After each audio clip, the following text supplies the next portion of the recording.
I watched James walk across the stage, wearing the CEO badge that should have been mine, while Alyssa smiled from the front row like I'd never existed. No one clapped louder than she did. No one looked more proud. And no one in that entire room knew that the reason that company even existed was because I sold my kidney to fund her dream. 3 years ago, I handed her the money. Yesterday, she handed the company to my ex-best friend. The applause roared, but my ears rang with the silence of betrayal. I stood in the back of the tech summit, uninvited, unnoticed, and watched the woman I once would have died for laugh like I was a footnote in her origin story. She was stunning under the spotlight, her hair pinned up like she always did for investor days. She wore that same navy blue dress we found on a discount rack, the one she once said made her feel powerful. I remembered zipping it up for her in the mirror before her first pitch. Today, James zipped it up. My phone buzzed. I didn't want to look. "Tanya, you okay?" I turned my screen over. I wasn't. James raised the mic, eyes gleaming. "We started with a dream and a garage office. Now, Etherus is more than a tech company. It's a vision for the future. Etherus." I named it. The word meant rising from pain in ancient Greek. Alyssa had loved it. Now it just meant loss. I left before the cameras could swing my way. The hallway outside was cold, empty. I leaned against the wall and let the fluorescent lights hum above me. 3 years ago, Alyssa was crying in a hospital waiting room because her pitch got rejected again and her startup fund hit zero. She told me, "If I don't get capital this month, it's over," and I told her, "Then take mine." She thought I meant money. I meant something more painful. The black market clinic wasn't in a good part of town, but it was clean, safe enough. I was told recovery would take weeks, but Alyssa's dream couldn't wait. When I gave her the check, she didn't ask where it came from. I didn't tell her. I didn't want credit. I wanted her success. But I didn't know she'd take everything and give it to someone else. Outside, the wind hit hard. I pulled my coat tighter and walked aimlessly until I saw the reflection of my face in a storefront. Tired. Thinner than before. Scarred beneath the surface. Was this what love looked like after extraction? My phone buzzed again. "Tanya. Robert, I know where you are. You shouldn't have gone." I finally answered. "Too late. Then meet me, please." 20 minutes later, we were at the 24-hour diner we used to crash at in college. Tanya slid into the booth across from me and dropped a cup of coffee in front of me. "I told you not to go." I had to see it myself. "You already knew." I needed to hate her properly. Tanya went quiet, then she asked, "You regret it?" "No," I said. "I regret thinking she'd never leave." We sat in silence. I stirred my coffee even though I wasn't planning to drink it. "She was crying after the pitch last week," Tanya said quietly. "I bumped into her in the lobby, said something about how this wasn't the plan." "What was the plan then?" She said. "She thought you'd come back, but you disappeared." "I disappeared," I repeated, laughing once under my breath. "After I gave her a second chance at life, she gave my place to James. She told me James was only temporary. She told me a lot of things." Tanya looked at me. "Then why does it still hurt?" I stared at the window. Frost lined the glass. Somewhere behind it, James and Alyssa were probably toasting champagne. Maybe he'd slip that CEO badge off and pull her close. Maybe she'd finally smile like she meant it. "She once said she needed me," I murmured. "Now she doesn't even need to remember me." Tanya reached out, her hand touching mine lightly. "So what now?" I didn't answer immediately, but I looked down at my arm, at the hidden scar no one had ever seen. That wound bought her an empire. It was time I bought something for myself. I looked back up. "Now? I take everything back." Tanya smiled. "That's the Robert I remember." I stood, grabbed my coat and headed for the door. Outside, the cold bit deeper. But this time, I smiled through it. Let them enjoy their summit. I wasn't coming to beg. I was going to rewrite the ending. My name is Robert Lane, 31 years old, Bachelor of Engineering, former product designer, one kidney lighter, and officially, the ghost of a company I helped build. The headlines read, James Holloway takes CEO seat of Etherus Technologies, co-founder, Alyssa Mera steps into board director role. Nowhere did my name appear, no mention of the man who, 3 years ago, wired Alyssa her first round of capital within 24 hours of her breakdown. No press releases about the sleepless nights I spent building pitch decks and bug-testing beta software while she juggled demo day panic and migraines. No backstory about how I sold my kidney overseas under a different name when every bank laughed us out of the room. To the world, I didn't exist. But to her? I once meant everything. When I met Alyssa, she was the kind of girl who talked to herself in whiteboard sessions, sharp, ruthless, brilliant. The kind of mind that never stopped sprinting even when her body begged her to rest. She was already running a side hustle during her sophomore year, building a custom scheduling app for local salons. I was the guy with no clue what I wanted, only that I couldn't stop watching her. She walked into my life in the university's computer lab at 2 a.m. wearing mismatched socks, glasses slipping down her nose, yelling at her code like it had personally betrayed her. I fell hard. Not instantly, but completely. We started as group partners in a back-end systems class. She was logic, I was design. She corrected every mistake I made with a sigh that somehow never felt cruel.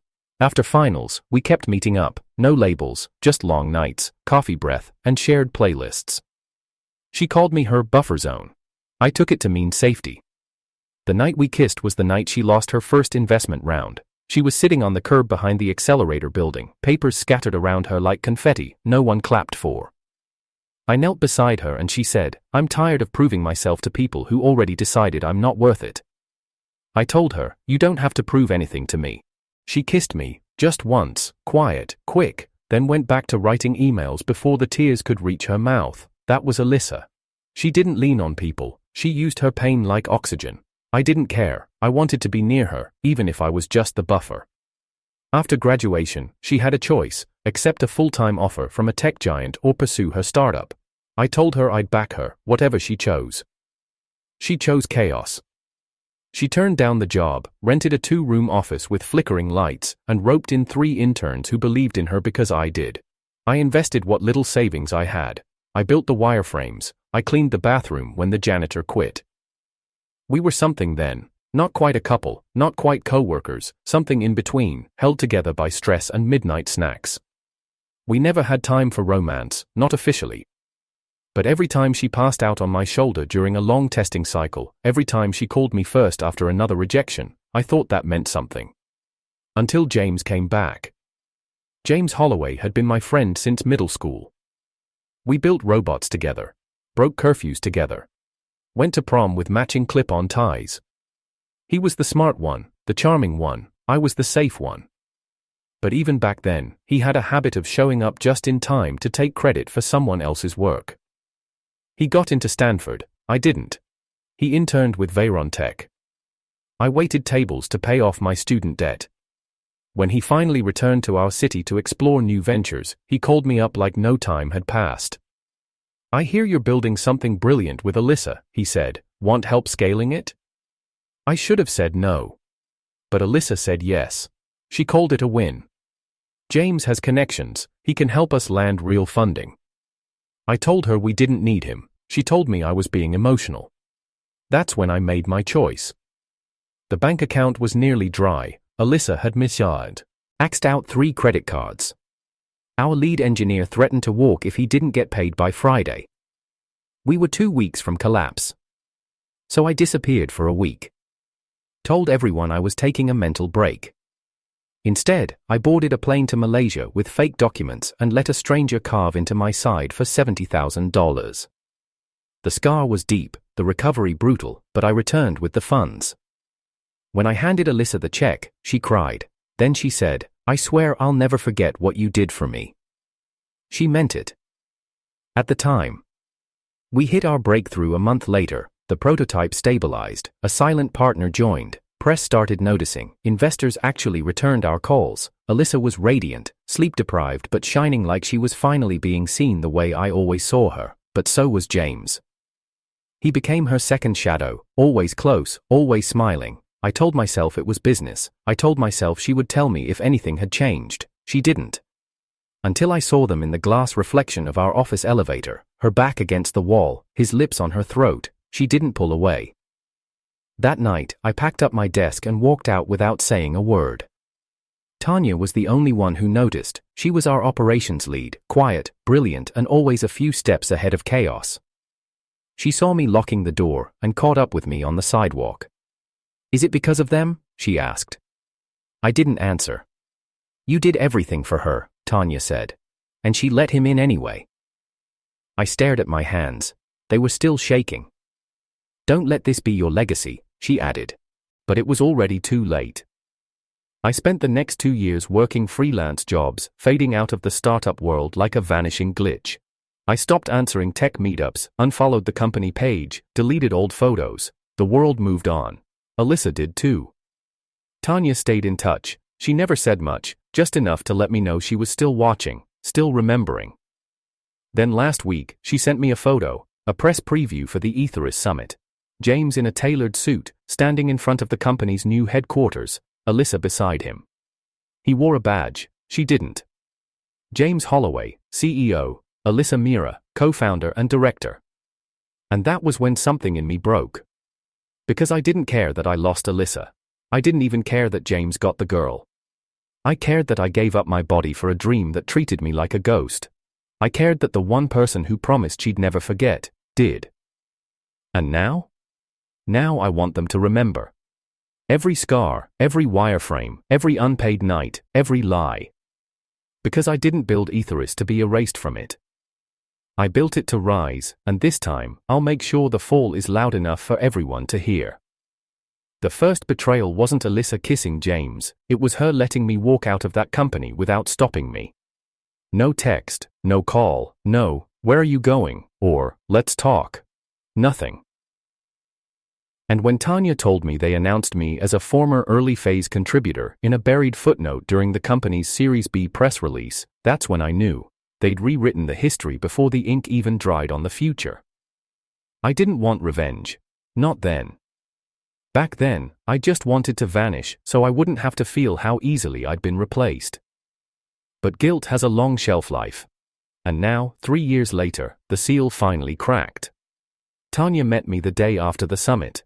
We sat in my apartment, floor littered with takeout containers and whiteboards, odd sketches I hadn't looked at in over a year. She glanced at the still-playing livestream on my tablet. Alyssa stood next to James, holding a plaque, her lips curved in the same practiced smile I'd once mistaken for something intimate. "You're going to do something, aren't you?" Tanya asked. "I should have done something a long time ago." Tanya hesitated, then said, "You know it wasn't just about James. It was never just about James." I looked at her. "You knew?" She nodded slowly. "I saw them. Before you did. That night you disappeared. Why didn't you tell me?" "Because you'd already made your choice. You gave her your body, your mind, your loyalty, and I didn't want to be the one who shattered your version of her." I let the silence settle like dust, then I opened my laptop. "Are you rebuilding something?" she asked. "No," I replied. "I'm reclaiming it." Tanya leaned forward. "You still have the files?" "I built half of Etherus's backend, the real-time syncing protocol, mine, the AI clustering module, mine, the encrypted biometric integration, that was me in a fever dream, 3 Red Bulls deep and 1 kidney short." She blinked. "They can't strip that away." "They did." I pointed to the company site. "All under James's name now." "But you didn't sign anything transferring your IP." I signed my silence. She stared. "I thought staying quiet was the kindest thing I could do for her," I said. "Now I realize it was just the most convenient thing, for them." A few days later, I sent a message. Not to Alyssa, not to James, to Michael Tanaka, the angel investor who once told me if I ever built something without dead weight, he'd back it. His reply came within the hour. "Lunch tomorrow?"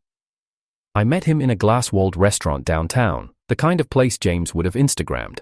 I wore my oldest jacket. Michael cut right to it. "You're finally ready?" "I'm finally angry." He smirked. "Tell me what you've got." I slid over a tablet with a new name across the top. Notice. Latin for not. Because this time, I wouldn't be the one coming undone. Michael whistled softly as he skimmed the slides. "This is Next Gen." I'm not here to compete with Etherus, I said. I'm here to expose it. He looked up. So, this is personal. No, this is precision. He closed the tablet. Send me a prototype in 3 weeks, we'll talk numbers after. Done. I got to work. Tanya offered to help. I want in, she said. Not just as a friend, as your COO. You sure you want to walk away from your job? She smiled. I walked away the day you left. I've just been waiting for you to notice.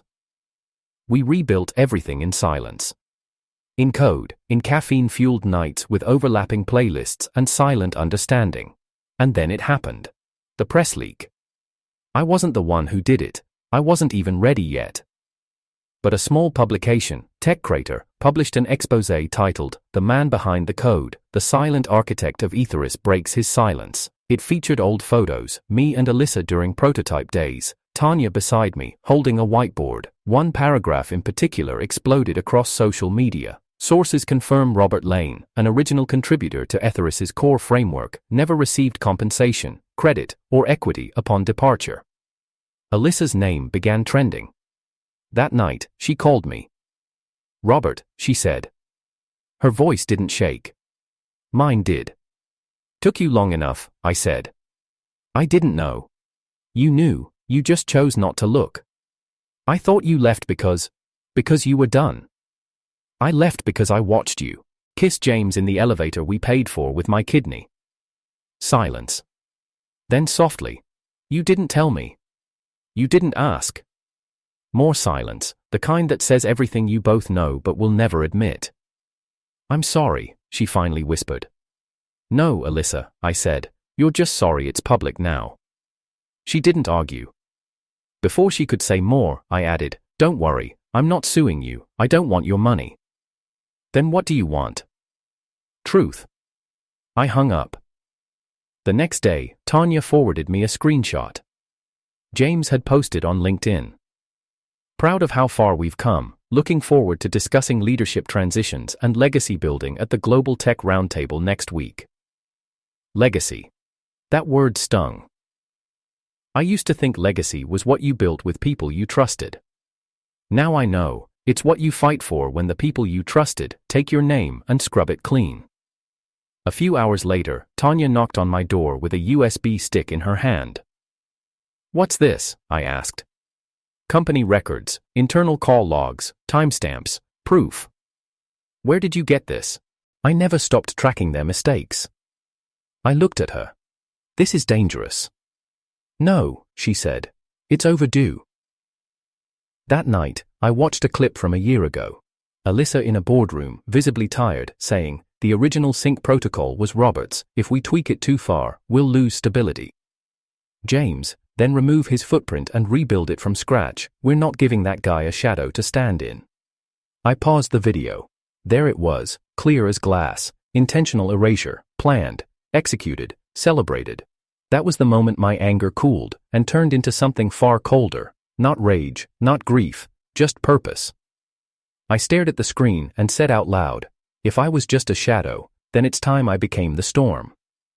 Tanya walked in with 2 coffees. You look like someone who's about to break something. Not break, I said.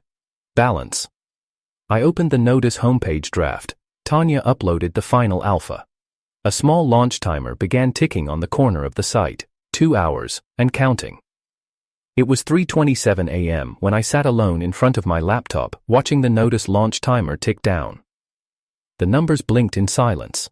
62:33:08, time left until the world saw what I had built, or what I had become. I thought I would feel triumphant. Instead, I felt sick. Not with regret, with grief, the kind that slips under the skin and sets up a quiet, permanent ache. Alyssa's voice still lingered in the back of my mind. I'm sorry. 2 words that arrived too late, weighed down with the guilt of a truth she chose to ignore. And yet, why did a part of me still ache to hear them? I leaned back, hand on my chest, as if pressure would stop the pulse from quickening. But it wasn't panic. It was heartbreak all over again, stretched thin across years, hidden behind work, buried under the silence I forced myself to carry. What was I mourning? The woman who forgot me, the best friend who Replaced me? Or the version of myself who still believed in people too long after they'd stopped believing in me? Tanya found me like that, curled into my chair, lost somewhere between the code and the memories. She didn't speak at first, just placed a cup of tea by my elbow and sat beside me. "Don't look at me like that," I murmured. "I'm fine." "No, you're not," she said. "I'm not broken either." "I never said you were," she whispered. "But you're bleeding internally, Robert, not physically, emotionally. You've been hemorrhaging since the day you walked out of that company, and you think launching Notice is going to be your transfusion, but it's not." I didn't look at her, I couldn't, because I knew she was right. "I gave everything to Alyssa," I finally said. "Even the parts of myself I didn't know I could lose, and when she left me out of that story, I told myself I'd be the bigger person, that letting go was mature, that silence was dignity. But I wasn't letting go, I was hoping she'd come back." Tanya's voice was quiet. "And when she didn't, you turned your silence into armor." I swallowed. I hate that she still gets to live in my head rent-free. She won't forever. I thought watching her with James was the worst part. It wasn't. Then what was? That I knew the exact moment she stopped seeing me, I said, and I still stayed. The first time it happened, we were at a networking gala. Alyssa was in her element, flashing smiles, pitching ideas, charming the room. James had just rejoined the team. Investors were circling. She stood on stage talking about the early grind of Etherus, about building through hardship. She looked at me once, briefly, as if acknowledging a stranger. No mention of my name, no nod to my sacrifice, not even a glance of recognition when she described the struggles of those early years. Later that night, when I asked her why, she laughed, said, "Robert, you're not the face of the company, you're just the scaffolding." I hadn't known it then, but that was the moment I cracked. I was the scaffolding, I repeated bitterly to Tanya. I held everything up while she climbed higher, and when she didn't need the support anymore, she kicked it away. Tanya's eyes didn't flinch. "So now what? Are you going to keep bleeding on the people who never cut you? Or are you going to heal and rise higher than them?" I looked at her then, really looked at her. She had stayed, all these years, even when I vanished, even when I shut down. And she never asked for anything in return. "Tanya," I said slowly, "do you ever wonder why I didn't tell you more back then?" She tilted her head. "Why?" "Because I didn't want you to think less of me." She gave a half smile. "I already knew. I just waited for you to know it too." The next day, Alyssa called again. I let it ring 4 times before picking up. "You're really going through with this?" she asked, her voice flat. "Notice launches in 60 hours. You know what this looks like, don't you?" "Yes," I replied. "It looks like truth finally catching up to a polished lie." She exhaled. "You think I didn't feel guilty? You think I didn't ask myself every week where you went? Why you never came back?" "I think you had every opportunity to pick up the phone," I said, "and you chose not to." "Because I didn't know what to say," she said, suddenly defensive. "You vanished. You didn't fight for me, Robert. Not once." My hand trembled, but I steadied it. "I fought every day, just not in the way you recognize," I said. "You needed me to crawl back, didn't you? To beg? To validate your decision by making myself small enough to be erased." She went silent. "I didn't vanish," I added. "You closed your eyes." I ended the call before she could respond. That night, Tanya found me staring at the blank spot on my bookshelf where I used to keep our framed Etherus prototype photo. "Still hurts?" she asked. "It'll always hurt," I admitted. "But pain isn't the problem anymore." "Then what is?" "That I'm finally okay with letting it hurt." She reached into her bag and handed me something. The old photo. Slightly faded, but intact. Me, Alyssa, and Tanya. Before James. Before betrayal. Before everything cracked. "I kept it," she said. I turned it over. On the back, in my own handwriting from years ago, were 4 words I didn't remember writing. "This is just beginning." The next morning, James posted a video on his social feed. He sat in a luxury conference room, buttoned up, fake smiling into the lens. Let's not give weight to drama, he said. Some people choose to attack others when they can't build themselves.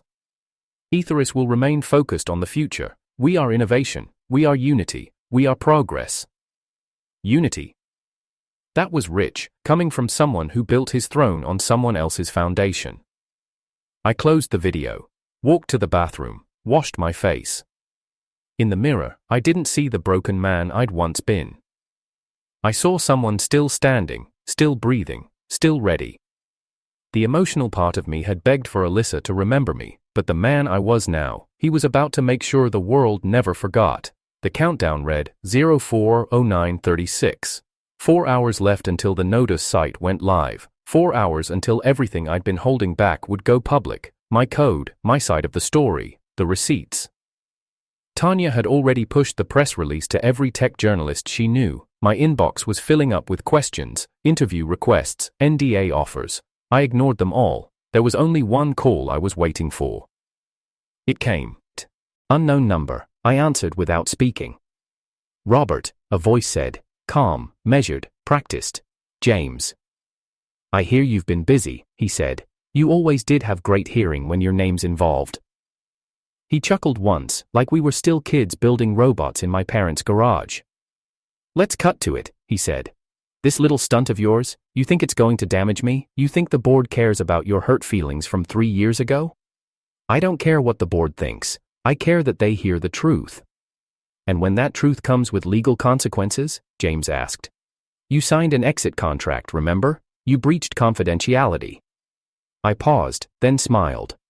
No, I signed under duress. That check you and Alyssa handed me, it wasn't severance, it was hush money. I still have the original emails, and I never cashed it. His silence was sharp. I didn't want your money then, I said, and I don't want it now. I want people to see exactly who's been profiting off work they never touched. James's tone darkened. You're going to regret this. No, I replied. You are. I hung up. Tanya was pacing the living room, phone in hand. He called? He threatened, I corrected. That means it's working. She didn't smile. Her brows were tight, thoughtful. I think there's something else. What do you mean? I just got a message from someone inside Etherus. She handed me her phone. An anonymous message read, check internal audit folder. Financial reports don't match. He's been skimming. You're not the only one he tried to erase. I blinked. Skimming what? She sat down beside me. They're accusing James of embezzling internal funds through a shell company. Months of private bonuses paid to ghost vendors. Huge sums missing. You think Alyssa knows? She's the board director. She should have seen the statements, but if she's not involved, that means either James W. as hiding it from her, or she was helping. The floor felt like it shifted beneath my feet. She wouldn't do that, I muttered. Not Alyssa. Tanya gave me a long look. You sure about that? My silence said everything. I opened my laptop, pulled up an old backup drive Tanya had insisted I keep. I navigated to a folder marked Etherus Contracts and scrolled until I found it. A digital paper trail, wire transfers routed through vendors listed under aliases. A dozen names, all traced to the same offshore account. The account owner, Etherus Global Tech Limited. The signatory, James Holloway. Tanya leaned closer. Robert, look at the incorporation timestamp. I zoomed in. The company was created 3 weeks after I left, the same week they locked me out of the servers. So this was the plan all along, I whispered. Wipe the code, wipe me, and start pulling money out behind the curtain. The betrayal had layers, the knife twisted deeper. I thought Alyssa just moved on, I said. I thought she stopped caring. Tanya shook her head. She might have, but maybe she was silenced, or maybe she was lied to. Or maybe, I said, she just stopped looking. There was a time she used to question everything. Now she stood next to James like a mannequin, smiling, composed, silent. I had to know. I messaged her. Me. Do you know where your funding is really going? The response came minutes later. Alyssa. What are you talking about? Me. Check the name Etherus Global Tech. Check the routing. Alyssa. 10 minutes passed. Then 15. Then she called. "I need to see you," she said, voice sharp. "Now." Tanya glanced at me. "You going?" "I have to." The meeting was set in neutral ground. An empty tech co-working hub downtown. Cold glass walls. Old startup energy. Ironic, considering how it all began. Alyssa arrived 5 minutes late. She looked tired, pale. Her heels clicked too loudly in the silence. She walked in without saying hello and dropped a manila folder on the table. "What is this?" I asked. "Everything I pulled from finance this morning," she said. "You were right." I opened it. Bank slips, invoice logs, deleted messages, more evidence than I had expected, more than I thought she would have risked. "Why are you showing me this?" "Because I didn't know," she said. I looked up. "And because I think James has been planning to force me out too." The words hit like cold water. "I let him take control," she admitted. "I let him streamline the process. Said it would attract better funding. I didn't realize. I thought I was protecting the company." "No," I said. "You were protecting him." Alyssa sat down. She looked more real now, not the ice-cold executive, just a woman who once stood on the edge of collapse, clutching a check I gave her without asking for anything in return. "I made a mistake," she whispered. "Which one?" I asked. "Pushing me out, or standing next to him while he stole from both of us?" Her voice cracked. "I don't know who I am anymore." I stood. "I did. Oh, you're the person who taught me what it feels like to be invisible." Tears welled in her eyes, but I didn't care anymore. That part of me, the one that begged for her to explain, was gone. "Robert," she tried again. "Tell me what you're going to do." "I'm going to launch Notice," I said. "Then I'm going to leak everything." She froze. "If you do that, the company might collapse." "I know. But you love Etherus." "I loved you too." I turned to leave. At the door, I looked back once. "You wanted a legacy, Alyssa. So did I. The difference is, I was willing to bleed for it." The day of the launch didn't begin with fireworks. It started with an inbox flooded with cease and desist threats, 2 media inquiries about James's hidden financials, and a voicemail from a blocked number that simply said, "Enjoy the last few minutes of your career." The timer on the Notice homepage blinked. "Ilk, Kinjones 07, 000, Ilks 06, 00, Ilchulk 05. Tanya hovered behind me, quiet, motionless. Jaboras, Ilchwals 03. Zoasozos, Yogshos, 02, Zorzios, Yonsos, Jo1. And then, live. Within seconds, the site crashed from traffic. 5 minutes later, the cached version was up. Journalists reposted the documents, screenshots of our prototype interface went viral on Twitter. Threads spun timelines of betrayal. Users flooded Reddit with clips of James's LinkedIn posts next to internal financial inconsistencies Tanya had traced.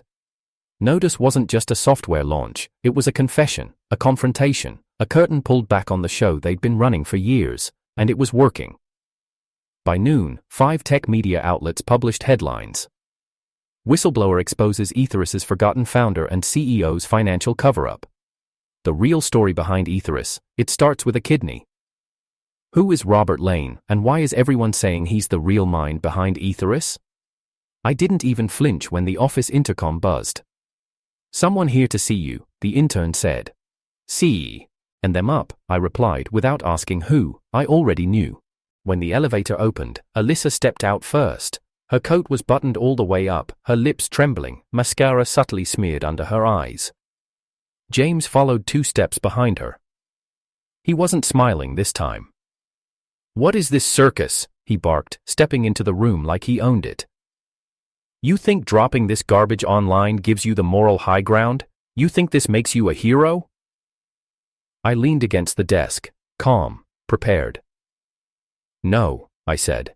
"It just makes you visible." He slammed a folder on my desk. Legal threats. More fake vendor paperwork. Panic dressed as arrogance. "This isn't over," he hissed. Alyssa stood to the side. Her eyes didn't move. She hadn't spoken yet. Tanya came from the back room and crossed her arms. Actually, James, it is. You don't have authority here. Neither do you, I replied. As of 10 minutes ago, the board is in an emergency session. The investors want a forensic audit, and Alyssa has already submitted the files. James whipped toward her. You what? Alyssa looked up, her voice barely whispers. You lied to me, about everything. You knew the numbers. I saw what you wanted me to see, she said. I trusted you.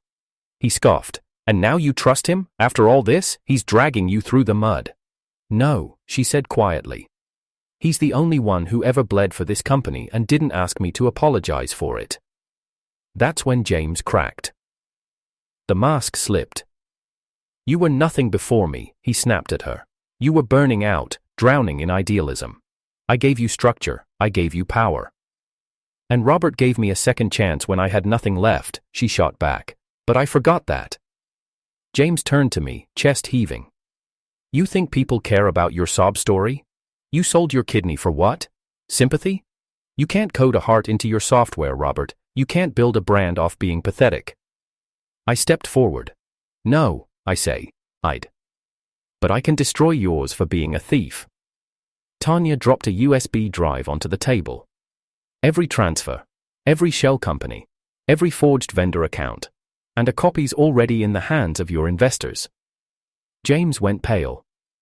You'll regret this, he said to me. No, I said. I regretted letting it go for 3 years. This is relief. Alyssa turned to leave, but before she stepped out, she paused. Her voice was soft.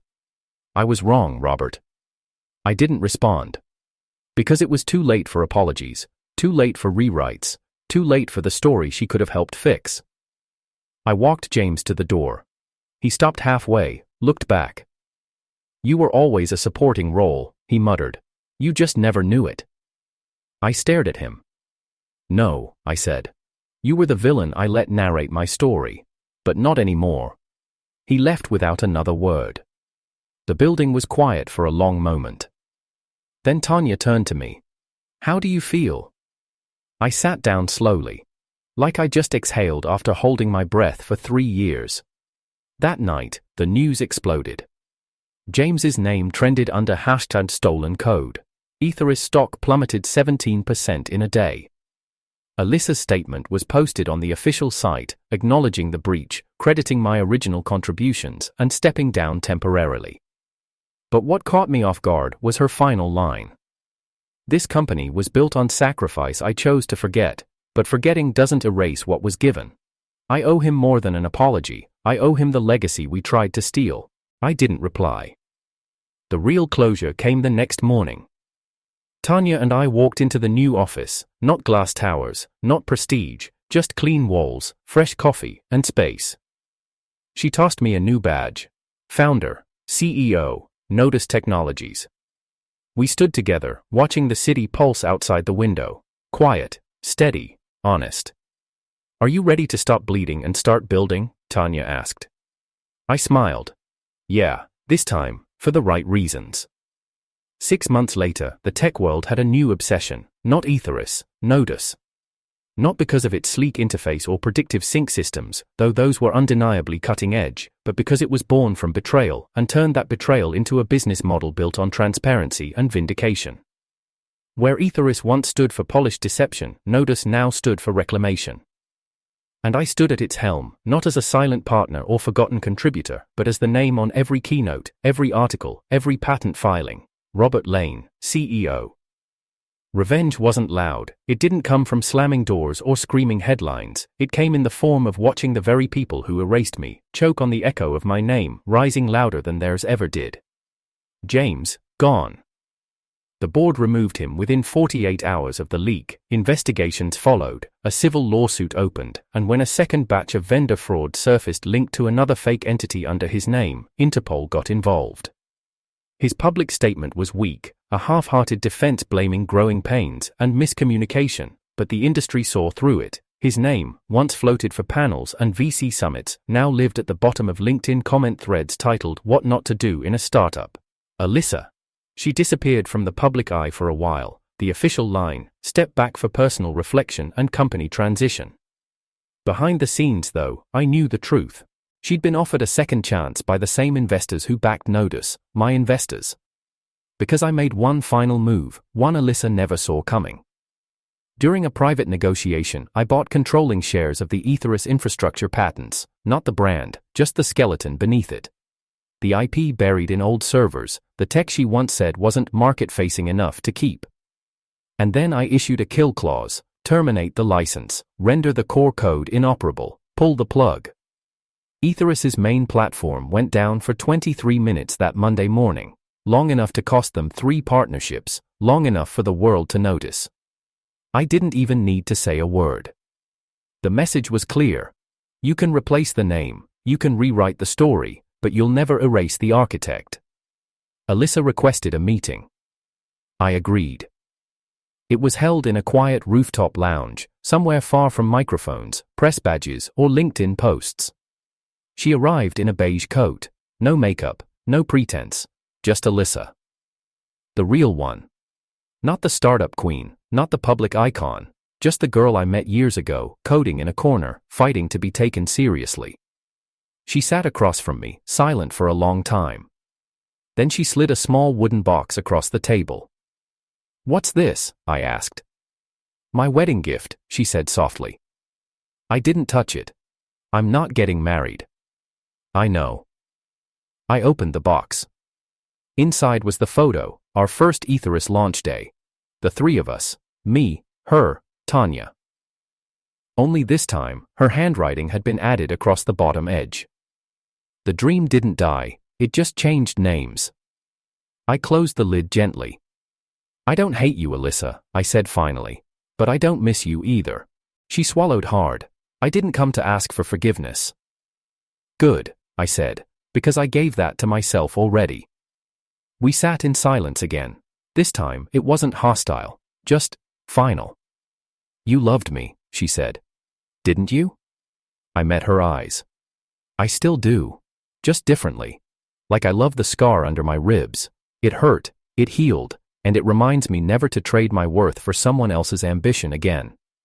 She nodded. "That's fair." As she stood to leave, she paused beside me.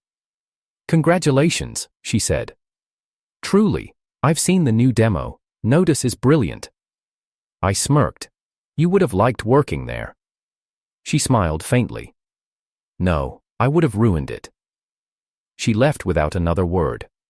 And I didn't turn to watch her go. Because she wasn't the ending. She was the lesson. The real ending came weeks later. Tanya and I stood in the center of our new headquarters, Nodus Tower, a converted brick loft downtown, clean, open, real. The place buzzed with engineers, designers, dreamers, no politics, no power plays, just progress. She leaned against the window, arms crossed. "You know," she said, "we never really talked about what happens now. We build. And after that? We build more." She laughed, then looked at me. "You did it." "No," I said, smiling. "We did." A moment passed, then she added, "By the way, the team wants to name the internal dev server." "Yeah, what are the suggestions?" She smirked. "One of them is Kidney Saver 01. I groaned. "You told them?" "They Googled you, genius." I laughed, for real this time. Then I looked at her. Tanya had been there for every line of code, every sleepless night, every setback. But more than that, she never once asked me to prove my worth, she simply treated it like it was never in question. I stepped closer. "Can I ask you something?" "Shoot." "When everyone else vanished, why did you stay?" She shrugged. "Because someone had to remind you that you weren't disposable. And you're sure you didn't stay because you liked watching me suffer?" She smiled, then whispered, "No, I stayed because I was waiting for the day you'd finally see me standing right here." I took her hand. "I see you now," I said. "Good," she whispered, "then let's build something we never have to burn down." The world didn't need to know every part of my story, only this. I gave everything to the wrong people once. But now I give only to those who build with me, who bleed beside me, who never ask me to shrink to fit beside their spotlight. And I didn't just survive them, I outgrew them. This was never just about code, or startups, or betrayal. This was about memory, legacy, justice. And for the first time in years, I looked in the mirror and didn't see a victim. I saw a builder, a fighter, a survivor. I saw myself, and I smiled. Because I finally had everything I'd lost, and more. And they? They had to live with the knowledge that I did it all, with one kidney.